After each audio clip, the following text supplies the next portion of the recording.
예, 안녕하세요. 예, 오늘 저희 이제 드디어 그 이론 강의는 이제 다 끝나고 어떻게 보면은 저희 이제 행정사 시험 준비하시는데 마지막 종착역이 이제 사령 이제 죄송합니다. 사령이 아니고 모의고사로 이제 저희가 과정으로 들어왔습니다. 뭐 다들 아시겠지만 이제 모의고사는 저희가 두 번에 나눠 가지고 진행을 하는데요. 사령 모의고사하고 실전형 모의고사 이렇게 진행이 됩니다. 그래서 이 과정에 대해서는 제가 조금 이따 이제 설명을 좀 저 자세히 드리기로 하고요. 일단 이제 이번에 1차 소식을 제가 들었는데 1차가 어려웠다 제 소식을 들었고, 그러니까 뭐 2차도 지금 이제 많은 선생님들이 좀 추측하는 거는 추정하시는 건 좀 2차도 덩달아도 좀 어려워지지 않을까 그 말씀 많이 하시더라고요. 근데 이제 뭐 그래서 제가 좀 고민해봤는데, 일단 지금 이제 이론상으로 준비했던 내용들 있잖아요, 맞죠? 어느 이제 강사님 뭐 교재를 보셨든 저는 이제 생각하는 게 어느 강사님 강의나 어느 교재나 그 시험에 필요한 한 80%에서 90% 정도 내용을 담고 있다고 제가 생각을 하거든요. 그러니까 지금 선생님들이 만약에 이론 강의라든지 이런 걸 잘 이제 좀 따라 오셨으면은 시험에 합격할 수 있는 한 80, 90% 정도의 이제 어떻게 보면 그 베이스는 이제 갖추신 거예요. 갖추셨는데 아무래도 이제 좀 뭐 많은 이유가 있겠죠. 시험 임박할수록 좀 불안감도 계실 거고, 또 저희가 이제 작년에 시험 출제 경향을 본다면은 이문 때 갑자기 행정조사 기본법에서 뭐 대놓고 판례가 나와버리죠, 맞죠? 그 판례 같은 경우는 저도 이제 그 아는 변호사를 만났거든요. 아는 변호사를 만나가지고 변호사님한테 그 문제를 보여줬어요. 보여드리니까 변호사님이 하시는 말씀이 이거는 행정사 시험에서 나올 문제가 아니고 형사소송법에서 나와야 될 문제, 이런 말씀을 하시더라고요. 그리고 그분도 제가 보여드리니까 문제를 풀 때 똑같이 형사소송법 지식으로 푸셨어요. 행정법은 생각도 안 나시고.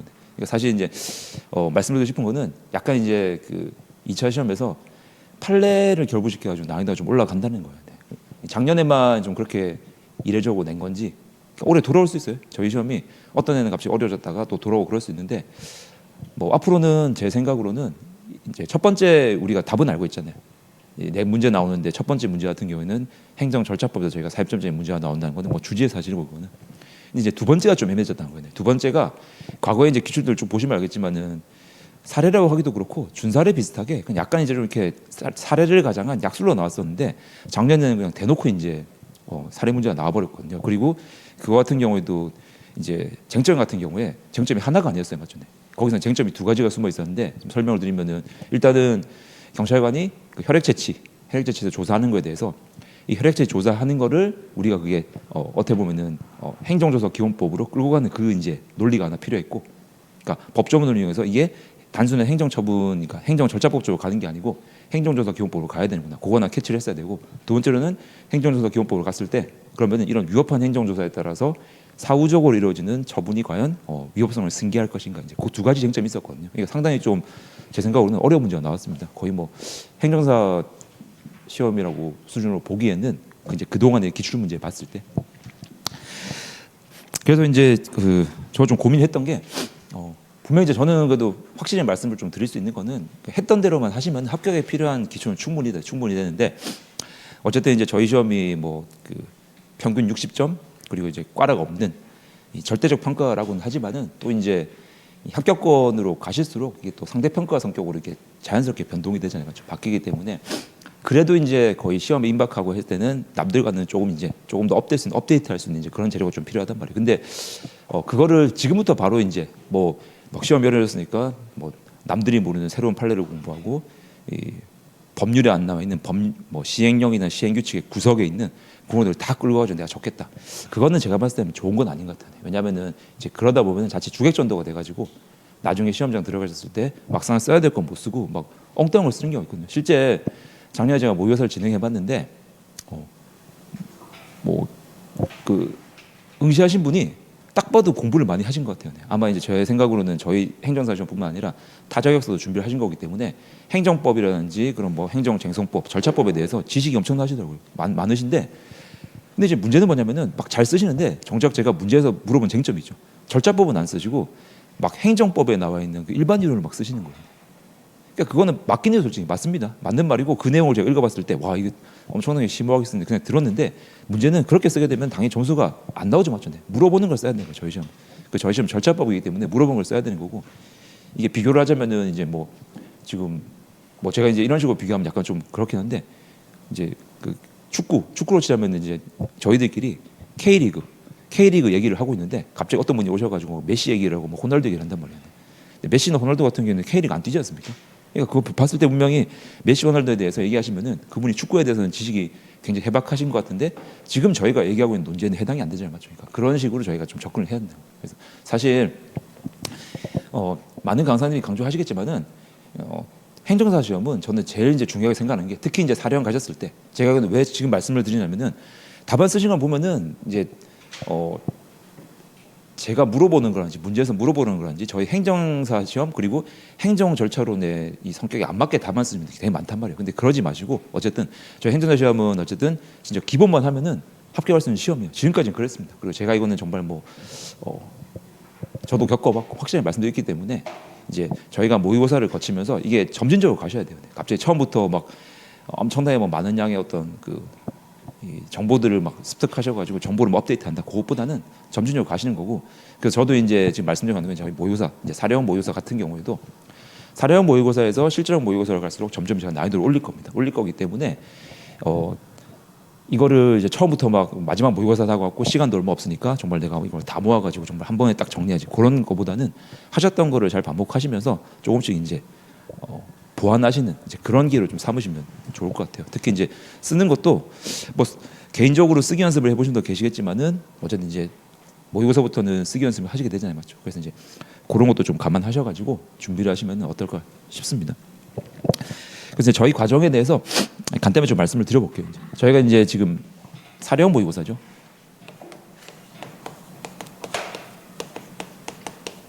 조금 분필이 저기 있나?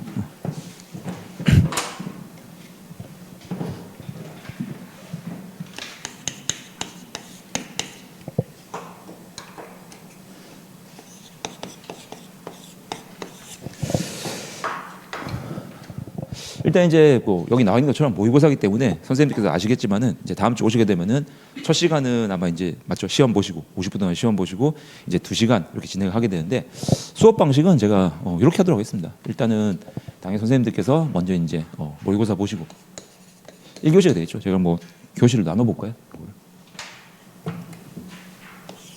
1교시 같은 경우에는 50분 단위니까 제가 이제 선생님 모의고사 보시고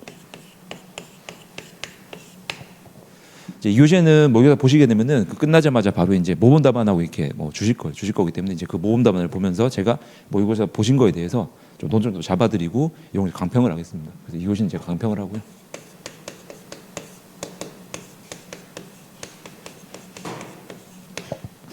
그 3교시에는 이것도 나름 중요할 수 있는데 일단 지금 저희가 이제 그 사례형 모의고사 같은 경우는 어떻게 보면 이제 진도별 모의고사냐 맞죠?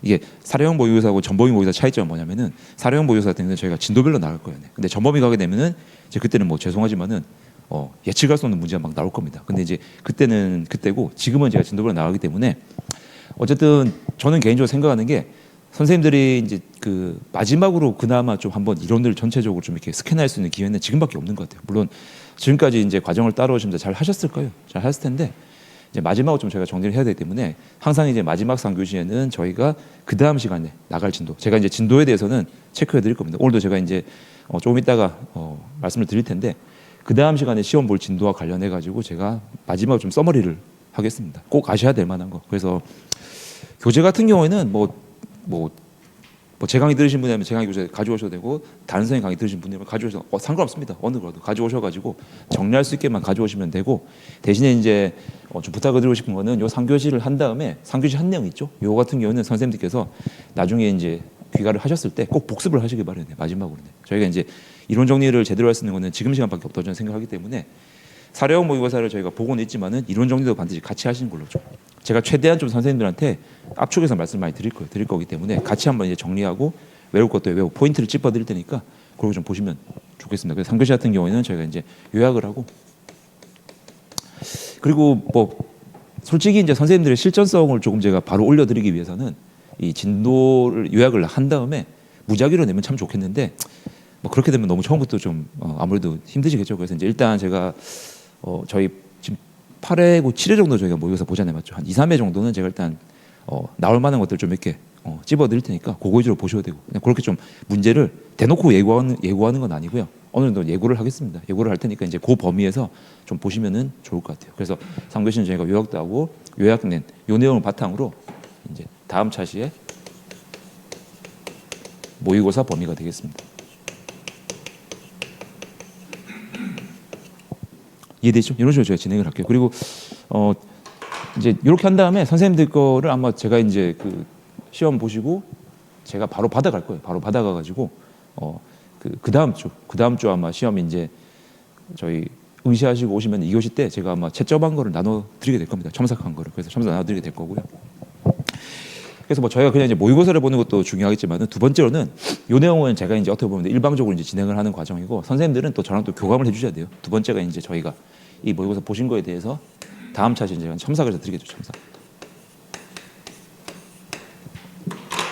자, 첨삭을 해드리는데 첨삭은 제가 일단 선생님들 이제 개인적인 아직까지는 스타일을 제가 잘 모르기 때문에 모든 분이 다 이제 어떻게 보면 그 워딩하시고 장문하신 스타일 다 다르잖아요, 맞죠? 잘 모르기 때문에 첫 시간은 제가 일단 다음 시간에 와서는 제가 다다음 주가 되겠죠. 다다음 주에는 선생님들의 처음 답안지를 받아보고 일단은 각자 이제 좀 어떤 식으로 조금 이제 전체적인 워딩을 잡으시는 게 좋은지에 대해서 전체적인 내용을 제가 말씀을 드릴 거예요. 말씀을 드리고 이후에는 이제 좀 논점에 대해서 말씀을 드릴 건데 사실 뭐 사례형 모의고사 할 때 저는 가장 중요한 게 첨삭이라고 생각하거든요. 이건 무슨 말이냐면은 뭐 기본 이론 과정을 하면서도 저한테 이제 끝나고 개인적으로 질문 주신 분도 많았고 그리고 뭐 게시판을 통해서 말씀을 주신 분도 많았어요. 저는 되게 이제 되게 감사하게 생각했거든요. 왜냐하면은 가끔 보면 어떤 분이 질문하시는데 와 이게 질문 수준이 뭐 제가 깜짝 놀랄 정도인데 저는 캐치 못했던 부분을 막 캐치하는 분이 계시더라고요. 저도 많이 배우고 그랬습니다. 굉장히 좋은 기회였는데 마찬가지입니다. 첨삭을 해서 드리는데 첨삭을 드린 거에 대해서 만약에 내가 이거는 잘 모르겠다 그러면은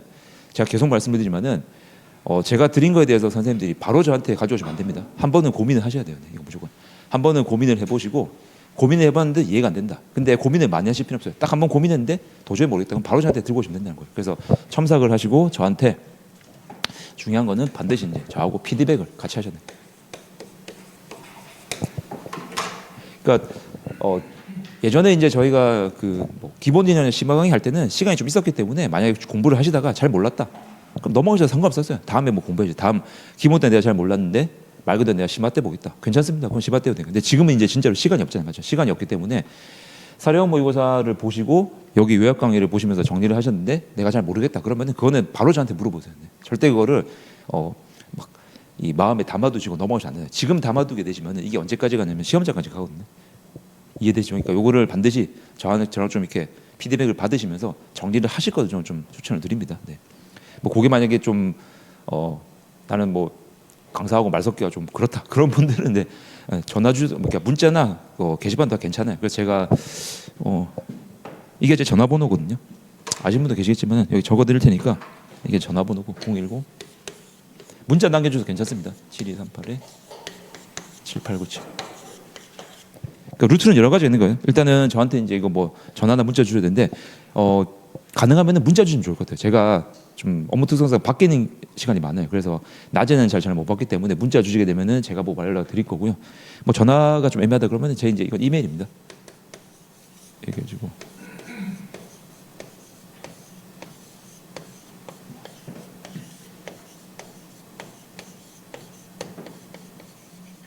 앞에는 이제 되게 쉽습니다. 빅오션 큰 바다예요. 큰 바다고 0801인데 이메일을 제가 이렇게 정한 거는 이유는 뭐냐면 제가 이제 한 6년 전에 사무실처럼 개업할 때 8월 1일 날 제가 개업했거든요. 8월 1일 개업할 때 이 아이들이 뭘로 하다 생각하다가 아무래도 바다 쪽으로 업무를 하다 보니까 큰 바다 해가지고 그냥 문득 들어온 게 그래서 빅오션 했어요. 그래서 빅오션 0801입니다. 이 숫자예요. 그래서 이쪽으로 주셔줬고 뭐 이것도 싫으신 분들은 게시판에 올려주셨고 저는 괜찮습니다. 그러니까 이 질문을 받아보니까 이 단순히 저하고 이제 얘기하셔가지고 그러니까 구두로 하시는 것도 괜찮긴 한데 이메일이나 게시판 통해서 하는 것도 제가 보기엔 굉장히 효용이 있어요. 왜 그러냐면 이메일이나 게시판을 통해서 선생님 질문을 하시게 되면 일단 본인이 질문을 하실 때 먼저 생각으로 정리를 하시고 쓰게 되면 쓰면서 그러니까 보니까 질문하시는 분들이 쓰실 때 벌써 내가 어느 정도 워딩을 하고 공부를 하시더라고요. 그러니까 이것도 괜찮은 방식입니다. 그래서 뭐 굳이 구두 저희 시험 보는 게 지금 면접이 아니잖아요, 맞죠? 네. 2차를 볼 때 면접을 하는 게 아니고 손으로 쓰는 거기 때문에 어떻게 보면 이렇게 질문하실 때도 예비적으로 연습을 하시는 거예요. 그래서 저는 나쁘지 않다고 생각하니까 이것도 잘 활용해 주세요. 자, 그래서 말씀드린 것처럼 첨삭하고 피드백 많이 좀 활용해 주시고요. 이거 중요하다고 제가 말씀을 드릴 수 있을 것 같습니다.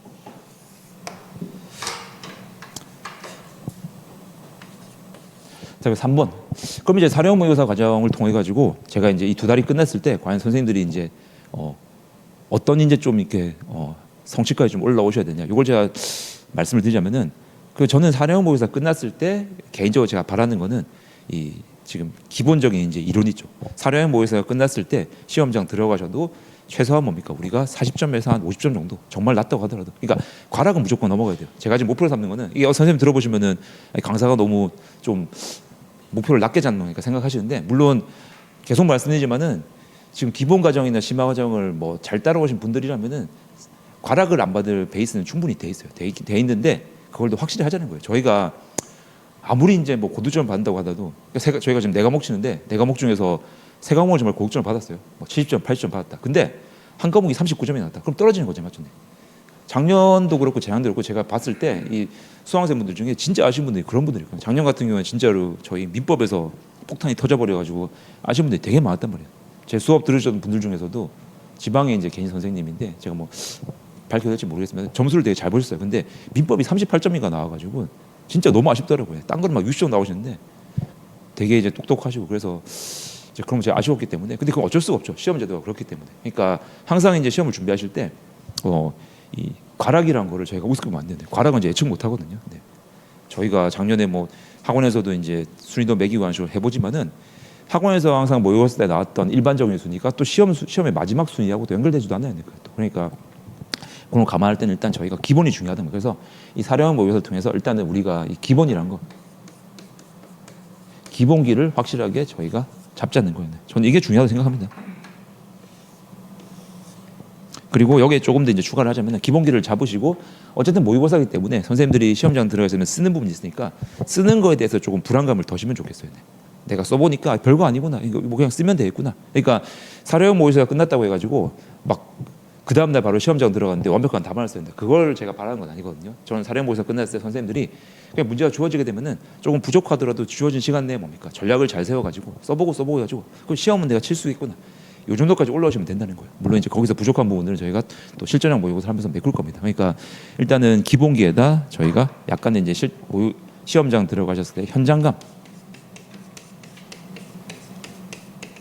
요 두 개만 되면 될 것 같아요. 근데 이 두 개를 굳이 보자면 저는 이게 더 중요하다고 생각합니다. 그러니까 계속 말씀드리지만 사령 모의고사 끝났을 때 반드시 좀 기본기는 딱 돼 있는 상태로 되시면 좋겠어요. 뭐 실전 모의고사 만약에 뭐 시간이 안 된다. 저는 뭐 이게 강사가 할 말은 아니긴 한데 아니 못 들어도 상관없어요. 뭐 이게 왜냐면은 바쁘신 분이 못 들을 수 있죠. 근데 이제 사령 모의고사까지 정리를 하셔야만이 실전형을 안 들으셔도 시험장 갈 수 있기 때문에 이때까지 중요하다는 거예요. 저희가 요 끝나고 나면은 진짜 이제 막 뭐 한 8월 정도 되잖아요, 맞죠? 8월 정도 되면은 진짜 그때부터는 막 사람이 마음이 급해지거든요. 급해지기 때문에 사실 뭐 지금도 이제 공부하실 때 대부분을 다 이제 암기로 채우셔야 되지만은 진짜 그때 정도 되게 되면은 이해도 아니고 뭐 정말 막 암기형으로 가버려야 되기 때문에 내가 뭔가 이제 좀 생각하면서 정리할 수 있는 시간이 많이 줄어들어요. 지금 그나마 지금이기 때문에 지금 좀 많이 이런 걸 해보시면 좋겠습니다. 그래서 이제 이렇게 제가 좀 세 가지 말씀을 드렸고요.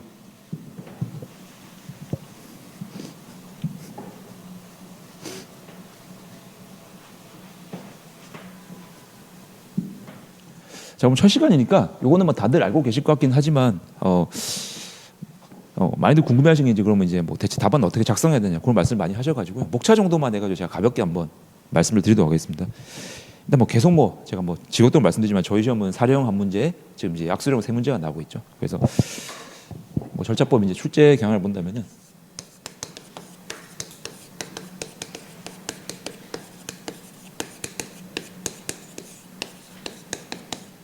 그냥 고정이 됐습니다. 이게 다른 시험은 모르겠어요. 민법 같은 경우에도 좀 저는 놀란 게 원래 민법도 그 한 약술이 좀 섞여서 나왔었는데 몇 년 전부터 해가지고 제가 알기로는 지금 전부 다 5개가 다 사료로 나온 거예요. 그래서 맞죠?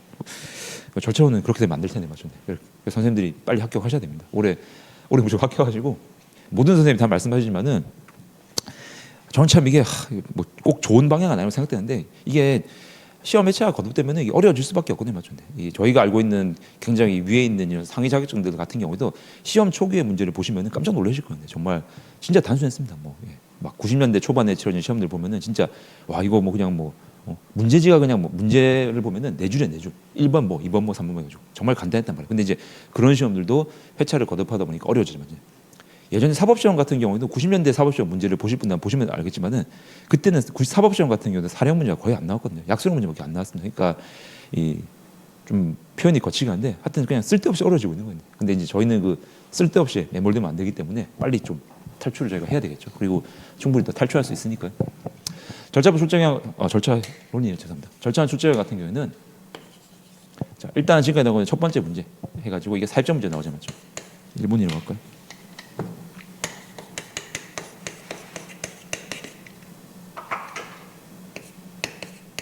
일문은 이제 저희가 사례용은 나오는데 그러면은 사례용 문제가 나왔을 때 이게 그냥 뭐 문제 하나 사실관계를 딱 주어놓고 거기에 대해서 그냥 사입점을 다 써라. 이건 또 아니라는 거예요. 그러니까 지금 완전히 또 바뀌어버린 게 사입점으로 사례용 문제가 한 문제 나오긴 하지만은 이거는 그냥 어떻게 보면 큰 하나의 사실관계 있죠. 사실관계 하나 주어줍니다. 그러니까 지금은 사례용이라는 게 하나의 사실관계를 주어준단 말이에요. 사실관계 큰 걸 하나 주어놓고 자, 이 하나의 사실관계에서 두 가지의 문제를 낸다는 거예요. 두 가지의 문제. 그래서 뭐 1문 해가지고 뭐 문제 1번 돼 있는데 첫 번째 문제 같은 경우에 20점, 두 번째 문제 안에 20점 이런 식으로 해가지고 실제로는 하나의 사실관계를 써놓고 선생님들이 하나의 사실관계 속에서 몇 개의 사례 문제를 풀어야 되는 거죠. 두 개의 사례 문제를 풀어야 되는 거예요. 그러니까 지금 저희가 이제 절차론 첫 번째 문제 같은 경우에는 약간 좀 교묘하게 해놓은 거죠. 마치 3문제처럼 했지만은 실제로는 선생님들이 두 문제를 풀어야 되는데 단지 이 두 문제를 몰아넣은 이유는 뭐냐면 하나의 사실관계를 쓰기 때문이에요. 그러니까 이제 절차론에 있어서 사례형 문제가 갈수록 판례로 갈 수밖에 없는 게 하나의 사실관계를 주어졌는데 여러 개의 논점을 섞기 위해서는 이 출제하시는 분들도 그 재료를 막 선별하시는데 그거를 창작하시기는 힘들잖아요, 맞죠? 힘들기 때문에 이런 식으로 판례를 차용할 수밖에 없어요. 근데 이제 반대로 기억은 하셔야 되는 게 실제로 만약에 이제 어떤 그 행정 사건, 그러니까 행정 소송 사건이 생기잖아요. 생기고 그게 문제가 된다면은 우리가 지금 배우고 있는 절차론 있지 않습니까? 절차법과 관련된 쟁점은 극히 일부라는 거예요. 대부분 다.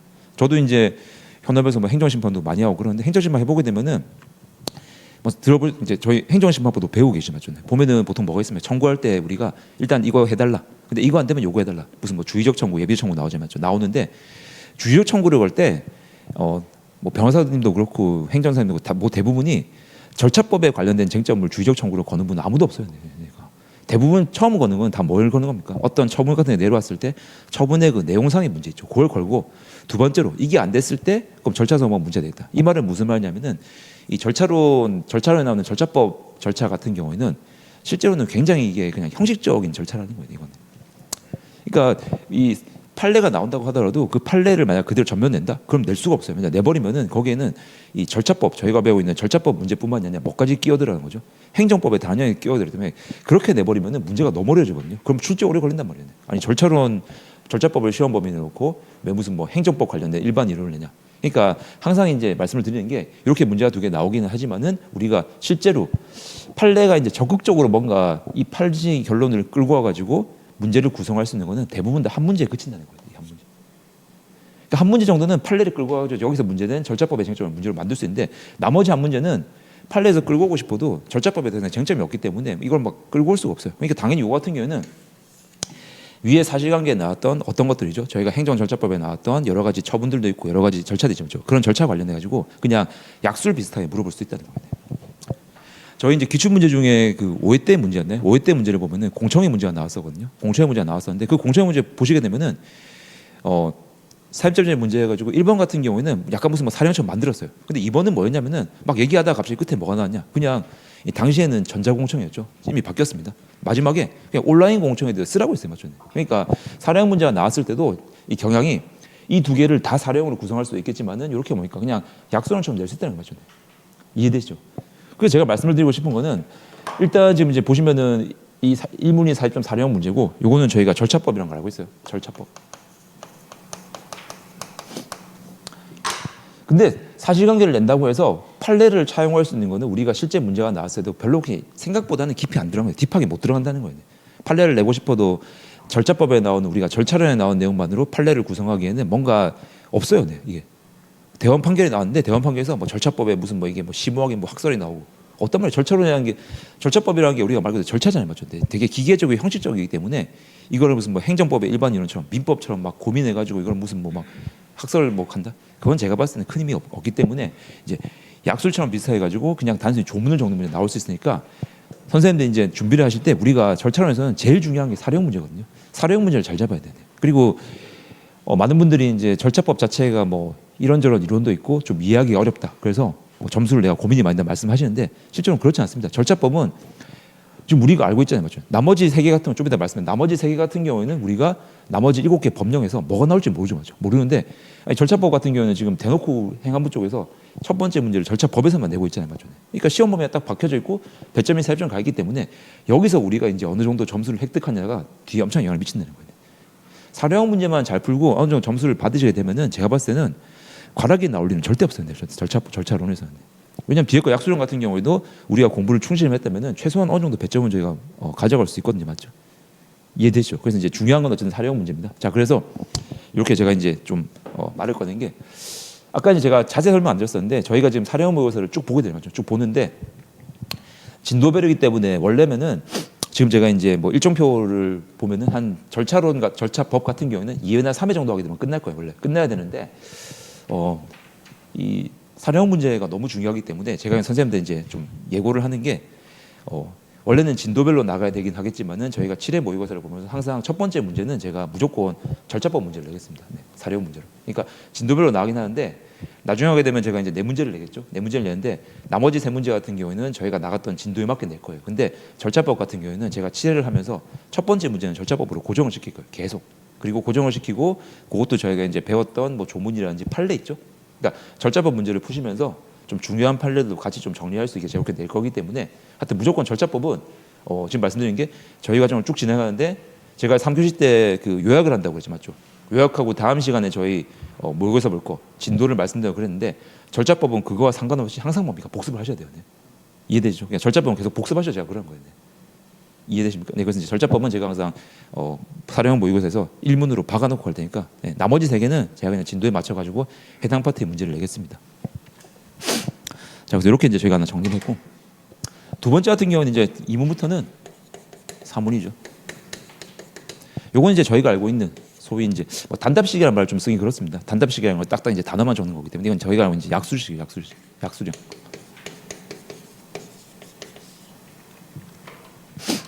약수령인데 이제 이 산인공에서 또 이제 문제를 낼 때 조금 이제 경향이 바뀌자는 게 이 세 개 문제 중에서 하나 정도는 이제 준사례를 출제 안 된다. 제가 지금 뭐 준사례라는 말을 쓰고 있는데 준자라는 말이 붙이기도 그렇습니다. 그냥 이제 사료형 문제예요. 그래서 우리가 이제 행정 절차법 말고도 한 문제 정도는 또 사료형 문제가 나올 수 있다는 걸 좀 생각을 해야 될 것 같아요. 지금까지 이제 사료형 문제가 나왔던 거를 쭉 저희 기출 문제를 통해서 분석해 보면요, 다양하게 나오긴 했습니다. 나오긴 했는데 제가 봤을 때는 진짜 사료형 문제가 나왔다. 그러니까 이거는 뭐 그냥 사례를 가장한 무슨 뭐 단문 이런 게 약수령 이게 아니고 진짜 사료형 문제가 나왔다고 하는 것도 몇 가지로 압축이 돼 있어요. 뭐가 있냐면은 일단 좀 특이한 게 저희 기출문제 분석 다 하셨죠. 제가 이제 그 계속 말씀드렸던 게 모의고사를 진행하시면서 그리고 이제 모의고사 끝난 다음에 시험장 가시기 전에 기출문제 또 보셔야 돼요, 무조건. 기출문제를 보시면 되게 특이한 게 지금 1회부터 14회까지 할 때 이 13회입니다. 모든 이제 그 회차의 시험이 있어서 첫 번째 문제, 4점짜리 문제는 다 뭐가 나왔었죠? 행정 절차 법에서 나왔었는데 딱 한 문제가 빠졌어요. 한 문제 빠졌었는데 그 한 문제 빠졌던 게 저희 3회 때 그 개인정보보호법 고정형 이제 그 영상정보 처리기죠. 그게 하나 나왔단 말이에요. 그래서 그나마 이제 우리가 그 이제 첫 번째 문제긴 하지만은 사료형 문제 나왔다고 볼 수 있는 게 개인정보보호법에서 고정형 영상정보 처리기. 이건 제가 그냥 개인정보보호법에 넣겠네요. 여기 한번 나왔었고요. 개인정보보호법은 나왔었고.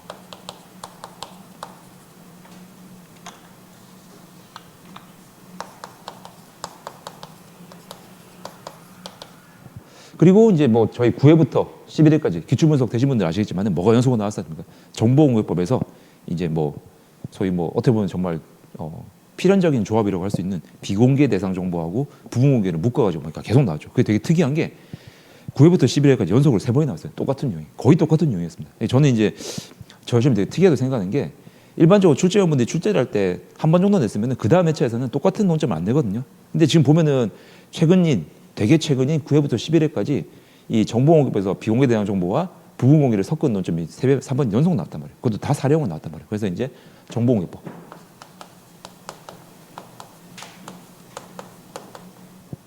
그리고 이제 마지막으로 좀 특이했던 게 작년 문제죠. 작년에 이제 저희 그 경찰관의 음주 이제 측정 관련해 나왔던 거. 그래서 이제 행정조사기본법.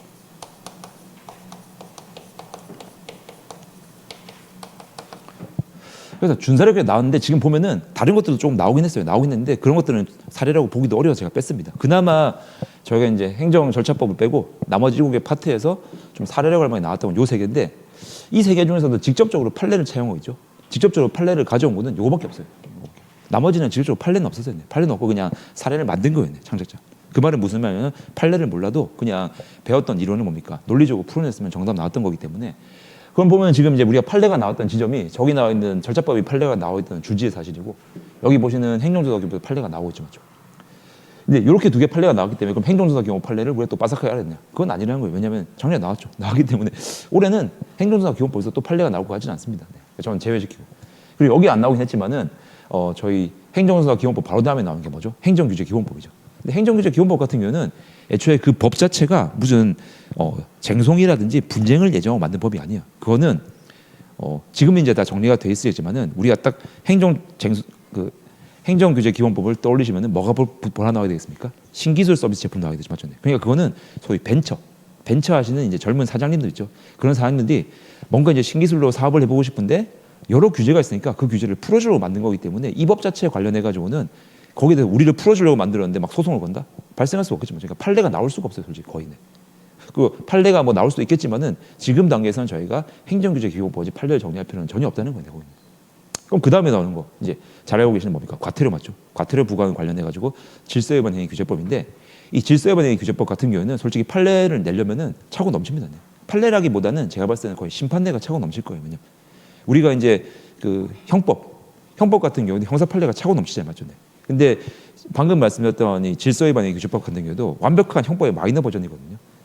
무슨 뭐 벌금 이런 거를 막 안 때리고 과태료를 때린 거기 때문에 이것도 만약에 형사 판례처럼 사례를 만나면 엄청나게 많이 나올 단 말이에요. 그래서 여기도 그럼 판례를 준비해야 되냐? 근데 그건 저는 또 좋지는 않다고. 왜냐하면 판례가 너무 많기 때문에. 그리고 솔직히 과태료 부과받았다고 대법원까지 가는 사람이 있겠습니까? 없겠죠, 맞죠? 없기 때문에 우리가 지금 보고 있는 판례들은 대부분 다 대법원 판례죠, 맞죠? 그러니까 과태료 때문에 대법원 가는 잘 없기 때문에 실제 이제 거기서도 우리가 판례가 막 나온다 생각이 힘들다는 거예요.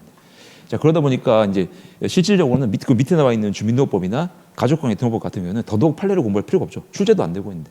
그러니까 판례라는 거에 대해서 우리가 좀 민감하게 반응을 한다고 하더라도 지금 기본적으로 사례가 나왔던 요 3가지 있죠. 요 3가지하고 판례가 나오지는 않았지만은 굉장히 사례를 구성하기 좋은 뭐가 있다는 거죠. 질서위반 행위규제법.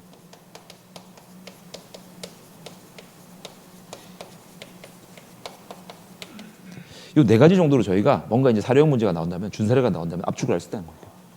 이해되시죠? 그래서 저도 이제 이번에 사례형 모의고사를 하면서 어쨌든 사례형 모의고사니까 요 4가지 관련해서는 약간의 사례들을 좀 섞어서 낼 겁니다. 내는데 그걸 제가 무슨 뭐 판례를 차용해가지고 선생님들한테 뭐 엄청난 뭐 이렇게 뭐 좀 부담을 든다 그런 건 아니고요. 그냥 저희 배웠던 내용을 제가 사례로 구성할 거예요. 그래서 이런 게 만약에 사례로 나왔을 때 어떻게 당황하지 않고 답안을 쓸 수 있게 그런 연습을 해볼 겁니다. 그래서 4가지 정도를 저희가 보시면 될 것 같고 행정조사기본법은 제가 그냥 요거는 빼겠습니다. 요 3가지 정도 될 것 같아요. 왜냐하면 저희가 지금 뭐 시간이 이제 그렇게 많은 것도 아니기 때문에 요 3가지 정도로 해가지고 만약에 약수령 3문제가 나오는데 약수령 3문제 중에서 요 3개 정도는 제가 좀 사례형으로 연습을 시켜드릴게요. 그래서 같이 보시면 좋을 것 같고 저는 좀 지금 단계에서 좀 단언하기는 좀 위험하긴 한데 제 느낌은 여기서 좀 나올 것 같아요. 우리 정보법이 9회부터 11회까지 해가지고 되게 사면서 출제가 됐었고 그리고 되게 중요한 법이죠. 왜냐하면은 선생님들이 이제 우리 그 행안부에서 매년 이제 그 시험 공고를 하잖아요, 맞죠? 시험 공고할 때 보면은 2차 시험 같은 경우에도 뒤에 이제 시험 범위를 공고를 하게 되는데 거기 보면은 행정 절차론 같은 경우에는 지금 저희가 이제 공부했던 8개의 법령이 쭉 줄 세우게 되어 있습니다. 근데 행안부에서 이걸 괜히 줄 세우고 한 게 아니거든요. 행안부 쪽에서도 중요도 순으로 줄 세운 거예요. 근데 행정절차법이 제일 위에 있고 두 번째가 나온 게 뭐냐면 정보공개법이에요, 맞죠?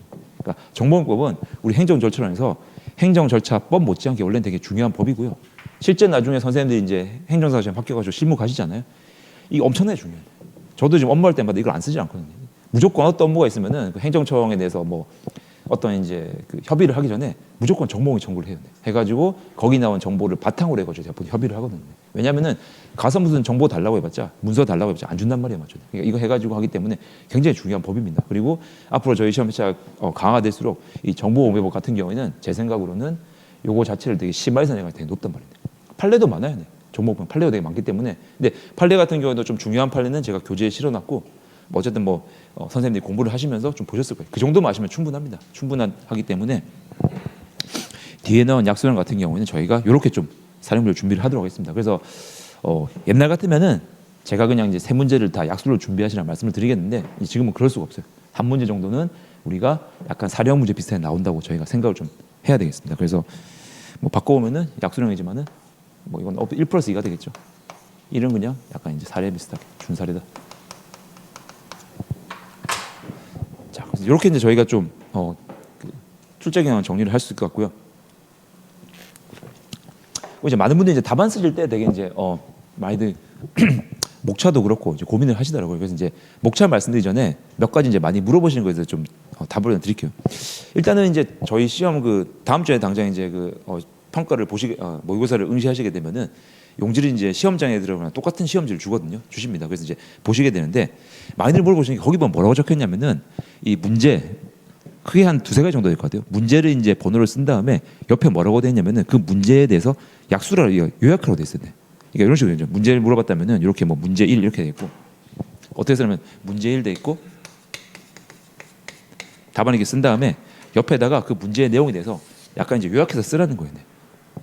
막 문제 1 예를 들어서 문제 1번이 무슨 뭐 그 저희가 이제 뭐 사전 통지라든지 아니면 무슨 뭐 의견 제출 나왔다 그러면 문제 1 해가지고 뭐 사전 통지 의견 제출 이렇게 해서 쟁점을 좀 쓰고 이렇게 하라고 답안지 안내돼 있거든요. 문제 옆에 문제 번호를 적고 문제를 요약하라고 돼 있는데 이거 아시죠? 필요 없습니다. 안 써도 된다고. 이거 쓰라고 돼 있는데 간혹 가다 보면 수험생분들 중에 진짜 시험장 들어가셔가지고 문제를 쓰고 옆에 막 요약하시는 분인데 이거 안 써도 되는데. 그러니까 저희 사례형 모의고사 하실 때도 정말 내가 그냥 뭐 근데 그건 있어요. 모의고사기 때문에 내가 문제를 쓰고 문제의 쟁점만 내가 그냥 키워드만 뽑아내고 싶다. 그런 분들은 쓰세요. 방금 제가 말씀드린 것처럼 이거를 길게 쓰실 필요도 없고 예를 들어서 문제를 이제 1번을 봤더니 행정절차법 문제인데 여기서 나온 게 사전 통지하고 의견 청취였다. 사전 통지하고 무슨 뭐 청문이었다. 그러면은 연습 삼아서 문제 1 한 다음에 원래는 이게 약수를 안 해도 되지만 요약을 안 해도 되지만은 뭐 사전 통지, 뭐 청문 이렇게 하면 쟁점을 잡아보면 괜찮아요. 그러니까 연습을 하시되 실제 시험장 들어갔을 때는 이것도 쓰실 필요가 없다는 거죠. 왜냐면 이거 쓰는 시간도 아깝죠, 맞죠? 아깝기 때문에 쓰실 필요 없다는 거예요. 이해되죠? 요거는 기억하세요. 간혹 가다 보면 진짜 시험장 가셔가지고 막 바쁜데 문제 막 요약하고 계시는 분인데 남들은 답안 다 쓰고 있는데 본인은 요약하고 있단 말이에요. 이거 할 필요 없다는 겁니다. 이거 안 했다고 해서 불이익도 없어요. 저도 안 썼어요. 저도 안 썼습니다. 그리고 안 써도 학교 갔는데 아무 지장 없어요. 그래서 이거 하나 기억하시고 두 번째는 이제 그 모의고사 이제 문제를 푸시다 보면은 그 문제를 쓰는 순서 문제가 1, 2, 3, 4 이렇게 돼 있으니까 1, 2, 3, 4 된 그 체번된 이제 그 넘버링대로 문제를 순서대로 풀어야 되냐? 그것도 아니라는 거예요. 문제 딱 보셨는데 예를 들어서 문제 딱 봤더니 사령 문제. 이거 내가 좀 생각 더 해봐야 되는데 바로 못 쓰겠다. 근데 2번, 3번, 4번 보니까 이거는 딱 보자마자 내가 바로 그냥 쓸 수 있겠다. 그러면은 2번, 3번, 4번 먼저 쓰세요. 쓰시고 마지막에 문제 1번 쓰시면 됩니다. 문제 순서는 상관없어요, 맞죠? 상관없기 때문에 쓰시는 것도 내가 아는 문제가 있다면 물론 이제 채점자 입장에서 저도 이제 작년에 뭐 채점해 봤잖아요. 채점자 입장에서 본다면은 순서대로 쓰시는 게 좋습니다. 매기기가 좋기 때문에 좋은데 꼭 그럴 필요는 없다는 거예요. 내가 알고 있는 문제가 있다면 먼저 써야 되고 어려운 문제는 뒤로 뺐다가 나중에 써야 되고 그래서 문제 순서는 그냥 마음대로 쓰시면 됩니다. 이해되시죠? 그렇게 하시고 심지어 뭐도 가능하냐면은 만약에 내가 문제를 이제 풀고 있었어요. 사례를 쭉 풀었는데 다 푼 다음에 나중에 보니까 논점을 빠뜨렸단 말이죠. 논점 빠뜨렸다. 그럼 마지막에 쓰세요. 제일 마지막에. 중간에 쓰지 마시고 중간에 쓰게 되면 다른 문제랑 겹치잖아요, 맞죠? 그러니까 그런 경우에는 빠뜨린 논점은 뭡니까? 저희 시험지 있죠? 시험지 같은 데 메모에 두셨다가 나중에 이제 다른 문제 다 풀고 난 다음에 제일 마지막에다가 뭐 추가 이렇게 하죠. 문제 1 추가해서 그걸 쓰시면 된다고요. 그거 다 반영해 줍니다. 선생님들이 이제 채점자분들이 되게 이제 좀 이렇게 야박하다 생각할 수 있는데 실제로는 그렇지 않습니다. 채점자분들 같은 경우에는 이 수험생분들한테 점수를 하나 더 주려고 막 눈에 불을 켜고 막 밝힌단 말이에요. 그러면 나오게 되면 점수 다 준단 말이에요. 가장 많이 또 걱정하시는 게 뭐냐면 이제 글자, 필체 걱정 많이 필체. 근데 저도 보시면 알겠지만은 좀 부끄러우면 필체가 그렇게 좋은 편이 아닙니다. 이것도 제가 지금 엄청 이제 공들여서 쓰고 있는 건데 원래 제가 막 일할 때 보면 필체가 날아가거든요. 못 알아본 분도 많아요. 필체가 엄청 좋지는 않은데 근데 저도 합격했어요, 맞죠? 이런 필체 가지고. 그래서 필체는 정말 소위 이제 무슨 뭐 지렁이가 기어가는 그 정도 수준만 아니시라면 걱정할 필요가 없어요. 그러니까 지금 와서 필체를 막 내가 뭐 연습을 하겠다. 시간이 많으시면 하셔야 되는데 그럴 시간에 저희는 지금 공부를 해야 되잖아요, 맞죠? 그러니까 필체에 대해서는 걱정하지 마시고 다만 제가 이제 선생님들한테 좀 부탁을 드리고 싶은 거는 필체는 괜찮은데 어떻게 쓰는 게 좋겠다. 크게 글자를 작게 쓰지 마시고 크게 쓰요. 크게 줄이 이렇게 있는데 필체가 되게 좋아요. 뭐 이제 저기 뭐 준자를 쓴다 그러면 필체가 되게 좋은데 이렇게 쓰시면 있단 말이에요. 이 필체는 되게 좋은데 이렇게 쓰면 제가 알아볼 수가 없어요, 맞죠? 저도 이제 점점 이제 노안이 오기 때문에 저도 노안이 오는데 실제 그 채점하시는 교수님들께서는 더 이제 눈이 안 좋으실 거예요. 그러니까 이렇게 쓰지 마시고 이제 날려 쓰시더라도 최대한 한 몇 글씨 정도로 뭐 이런 식으로 좀 크게 쓰시는 게 좋단 말이에요. 그러니까 글자는 저는 개인적으로는 크게 쓰시는 걸 좀 추천을 드리고요. 다만 좀 지양해야 되는 거는 간혹 가다 보면 이제 글자 쓰실 때 이게 제가 무슨 뭐 필체 강사는 아니긴 하지만 그냥 오늘 첫 시간에 말씀드리겠습니다. 뭐 예를 들어서 뭐 저기 약수령 쓰는데 막 이렇게 쓰시는 분이 계셔. 이거는 좀 안 돼요. 그러니까 필체는 안 좋아 상관이 없는데 이렇게 글자를 연결해서 쓰는 건 좀 지양하셔야 됩니다. 간혹 가다 보면 급하기 때문에 막 이렇게 이어서 쓰시는데 이거는 저희가 무슨 뭐 영문 필기체도 아니고 알 수가 없잖아요, 맞죠? 한글이기 때문에 이것만 좀 지양해 주시고 그래서 또박또박 쓰시면 되는데 필체는 안 좋아 상관없습니다. 근데 크게 쓰시는 걸 좀 제가 추천을 하고요. 두 번째로 이제 만약에 또 말씀을 드리면은 작성하실 때 어떤 분은 보면 이렇게 답안 쓰시는데 여기 줄이 있잖아요. 그러니까 선생님들이 답안 쓰실 때 이 분량을 늘릴 수 있는 방법을 되게 고민을 하셨나 봐요. 지금 시험장 들어가시게 되면은 이제 가장 먼저 드는 게 그럼 어느 분량을 써야 되지? 이런 말씀 많이 드리고 지금 뭐 통솔로는 대부분 다 뭐 사료형 같은 경우에는 그래도 한 3페이지 4페이지 써야 되고 약술 같은 경우에도 한 장 반 정도 써야 된다. 그래서 다 합쳤을 때 일반적으로 이제 많은 강사님들이 뭐 저는 좀 다르긴 한데 많은 강사님 보통 추천하는 거는 8장에서 10장 정도는 보통 써야 된다고 하잖아요.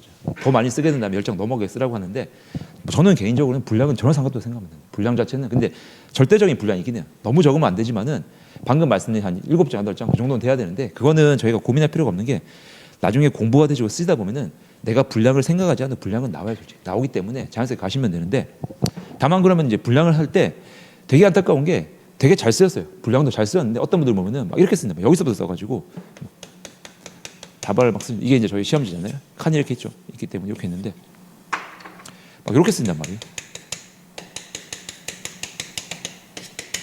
이렇게 쓰면은 참 좋긴 한데 이건 되게 안타까운 게 뭐냐면은 여기서 저희가 분량을 늘릴 수 있는 방법이 있잖아요. 맞죠? 이렇게 쓰지 말고 어디부터 시작하면 된다는 거죠. 중간 정도부터 해가지고 답안 쓰실 때 이렇게 해서 상관없어요. 중간부터 해가지고 이해되죠? 이렇게 하면 뭔가 줄이 막 늘어나잖아요. 맞죠? 늘어나기 때문에 이게 채점에 봤을 때는 절대적인 물이 막 늘어난 것처럼 보인단 말이에요. 그리고 채점할 때 눈에 훨씬 많이 들어와요. 이해되시죠? 그러니까 빼곡하게 쓰시게 되면은 이게 본인 쓰는 입장에서는 되게 만족도가 높을지 모르겠는데 채점하는 사람 입장에서 눈에 잘 안 들어오기 때문에 이 선생님들이 답안 쓰실 때도 일단은 우리가 어쩔 수 없죠. 합격하려면은 내용도 중요하겠지만은 또 채점자의 뭡니까 어떤 그 가독성도 저희가 좀 확보를 시켜줘야 되기 때문에 이렇게 칸과 이런 뭐 줄 같은 것들을 좀 잘 활용하세요. 크게 쓰시고 이것도 뭐 넓게 쓰시고 요거는 제가 뭐 강제하는 건 아닙니다. 본인 스타일이 만약에 이제 이렇게 꽉 채우는 스타일에서 그렇게 쓰셔도 상관없는데 제가 좀 많은 사례를 봤을 때 이렇게 쓰셨을 때 채점자 입장에서 좀 잘 들어왔다는 거예요.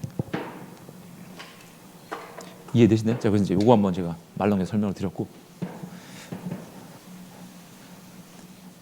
그리고 제가 이제 다음 주에 선생님들 이제 첫 그 모의고사 보신 다음에 첨삭을 통해서 조금 이렇게 의견을 제가 드릴 텐데 어떤 주제를 쓸 때 또 너무 줄도 많이 쓰지 마세요. 제가 봤을 때 줄을 막 쓰는데 막 그 줄을 막 뭐 한 주제를 쓰는데 예를 들어 무슨 뭐 어떤 제도의 개념을 쓴다. 그럼 의해가지고 막 5줄, 6줄 쓰는 분 계시거든요. 그것도 눈에 잘 안 들어옵니다. 그냥 한 2-3줄 정도에서 끊으시는 게 제일 좋아요. 그러니까 간략하게 딱딱딱 쓰시는 게 출제위원들, 그러니까 채점위원들한테는 제일 잘 눈에 들어오니까 그걸 좀 보시면 좋을 것 같아요. 자, 그럼 이제 제가 이제 이렇게 좀 말씀을 드리고 저희 이제 목차에 대해 좀 말씀을 드릴 텐데 목차는 일단 제가 약수령부터 먼저 시작할게요. 약수령은 선생님들이 뭐 저뿐만 아니고 뭐 다른 선생님들이 뭐 수차례 말씀할 수가 없죠. 근데 그 말씀하신 게 맞습니다. 거의 동일해요. 일반적으로 많이 말하는 게 어떤 제도가 문제가 나왔다. 뭐뭐에 대해서 쓰시오 이렇게 나왔죠. 나오게 된다면은 뭐부터 쓰면 되는 거죠. 일단 가장 중요한 거는 그 제도가 뭔지에서 우리가 밝혀줘야 돼요. 맞죠? 밝혀주는 건데 뭐 개념이란 말을 써야 되고 의의란 말을 써야 되는데 대부분의 경우는 의의란 말을 씁니다. 근데 사실 이제 우리가 정확하게 파고들자 보면 개념보다는 의의가 넓은 거예요. 왜냐하면은 의의라는 거는 우리가 개념도 쓰고, 그러니까 우리가 행정 절차 법으로 치자면은 거기나 있는 제도에 대한 법적 정의도 쓴 다음에 뭐도 써주는 게 의의다. 거기에 대한 무슨 배경이라든지 뭡니까 어떤 근거라든지. 특히 저희 이제 행정 절차법 같은 경우는 선생님들이 이건 이제 팁인데 만약에 진짜 내가 뭐 좀 괜찮을 답안을 구성하고 싶다 그러면은 이 답안 쓰실 때 의의 쪽에 좀 힘을 주시면 되게 좋아요. 왜냐하면 의의를 쓸 때 남들은 예를 들어서 무슨 행정 처분이다 그러면은 뭐 처분했을 때 우리가 행정절차법 보면은 거기 처분의 정의가 쭉 나와 있죠, 맞죠? 머시기 가지고 뭐 공권력에서 나오는데 그렇게만 쓰는 분 있겠지만은 내가 만약에 이 처분이 어떤 개념을 봤는데 그 개념에 대해서 우리가 이제 행정법이라는 거는 행정법보다 상위 티어의 법이 있잖아요. 행정법이 나오게 된 건 어디서 나온 거냐면은 공법 중에서도 가장 최고의 법이 헌법이죠, 헌법. 그래서 헌법에 나온 거기 때문에 만약에 내가 어떤 제도에 대해서 의의를 쓰는데 헌법적인 근거에 대해서 좀 알고 있다. 그걸 한줄 써주면 좋단 말이에요, 그런 것들인데. 근데 그건 진짜 시간이 남았을 때. 예, 그런 식으로 의의를 쓰실 때도 만약에 차별성을 좀 두고 싶으시면은 단순히 법에 나와 있는 첫 번째 무조건 법에 내는 개념을 정확하게 쓰셔야 됩니다. 쓰셔야 되는데 그거 말고 뭐 헌법적 근거라든지 기타 이런 것들을 좀 섞어주면은 되게 답안이 세련돼 보인단 말이에요. 근데 그거는 처음부터 그러시면 안 돼요. 개념을 잘 적으시고 진짜 시간이 남을 때는 쓰는 거예요. 그래서 첫 번째로 나와야 되는 건 무조건 어떤 제도를 물어봤을 때 우리가 의의가 나와야 되는 거죠. 그리고 목차 잡으실 때도 좀 추천하는 게 넘버링 같은 경우도 저희가 이제 그 숫자를 잡으시는데 막 1부터 시작하는 분이 계신데 이렇게 하지 마시고 저는 개인적으로 로마자부터 해야만이 뭡니까? 저희가 밑으로 내려갈수록 이제 좀 이렇게 넘버링 하기가 쉽단 말이에요. 그러니까 이런 식으로 1 뭐 하시고 뭐 1 하시고 뭐 1 하시고 뭐 1 하시고 거의 4개에서 다 포섭이 될 거예요, 맞죠? 그러니까 뭐 이건 근데 개인 취향입니다. 로마자 저는 이제 로마자 추천드리는 게 이렇게 해야 내려갈수록 쓸 수 있는 이제 넘버링이 많으니까 말씀을 드린 거고요. 첫 번째 의의가 나오죠. 두 번째는 다들 아실 거예요. 보통 이제 강사 선생님들 말씀하시는 게 의의가 나왔으면 뭐가 나옵니까 보통? 의의가 나왔고 이 의의 어떤 제도에 대해서 이 제도가 성립하기 위한 요건이 나오죠, 요건. 그래서 이 요건. 그 세 번째. 이게 중요한데 저희는 절차법이기 때문에 이제 이렇게 어떤 제도가 있는데 이 제도를 쓸 수 있는 상황. 이게 요건이란 거는 우리 절차법에서는 이 제도를 쓸 수 있는 상황이었네요. 그러면 저희가 생각해야 되는 게 이 요건 같은 게 두 가지로 나눠지는 거죠. 첫 번째로는 소위 적극적 요건이에요. 이거는 이런 요건이 있어야만 이 제도를 쓸 수 있다는 거예요. 이게 뭐가 들어있습니까? 예를 들어서 저희 이제 뭐 좀 이따 제가 행정절차법에 대해서 쭉 말씀드리겠지만은 저희 뭐 사전통지 같은 걸 생각해 볼까요? 사전통지 같은 경우에는 우리가 사전통지에 의의가 쭉 나오고 요건인데 사전통지를 반드시 써야 되는 경우 있잖아요, 맞잖아요. 사전통지는 어떤 경우에 반드시 써야 됩니까? 우리가 흔히 알고 있는 어떤 불이익한 처분을 할 때. 그러니까 여기 나왔을 때 사전통지를 본다면은 사전통지의 적극적 요건은 뭐가 되는 거죠? 뭔가 불이익한 처분. 저희는 이제 그걸 뭐라고 했냐면은 침익처분이라고 제가 강의 때 말씀드렸어요. 침익처분이 있으면 해야 되는 거예요.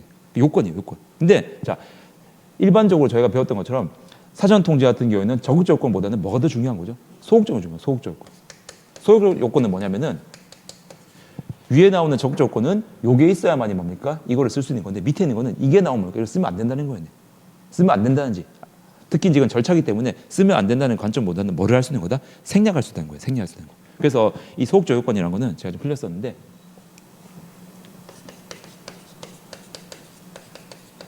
뭐가 되겠습니까? 대부분이 뭔가 생략할 수 있는 거, 제외할 수 있는 거 이런 게 되겠죠.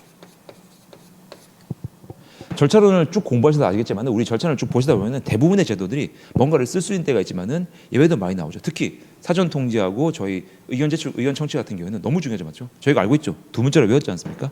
긴증성포 이거죠, 맞죠? 긴증성 같은 경우는 사전 통지, 마지막에 포 붙였을 때는 우리가 의견 제출 청취가 되는 거죠, 맞죠? 그러니까 여기서는 이제 소극 조건은 그게 들어간다는 거예요.